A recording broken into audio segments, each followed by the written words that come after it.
Hormuz প্রণালী, যেটা বর্তমানে সবচেয়ে আলোচিত একটি প্রণালী। প্রণালী মানে হচ্ছে দুইটি জলরাশিকে যুক্ত করে কিন্তু দুইটি স্থলভাগকে পৃথক করে, এটা হচ্ছে প্রণালী।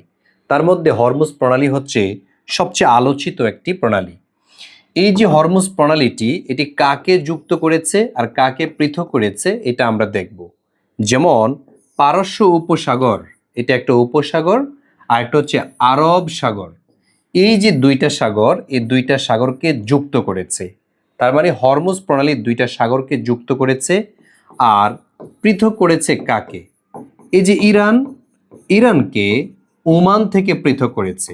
এই কারণে অনেক জায়গায় আরব সাগর না থেকে ওমান উপসাগরও থাকতে পারে। মানে পারস্য উপসাগরের সাথে ওমান সাগরকে যুক্ত করেছে হরমুজ প্রণালী। আর ওমান সাগর যদি না থাকে তখন হবে আরব সাগরকে যুক্ত করেছে। তো এরকম প্রণালীগুলো যারা আরো শিখতে চান কমেন্টে জানাবেন যে আরো এরকম ভিডিও চাই। আজকে এ পর্যন্ত। আসসালামু আলাইকুম।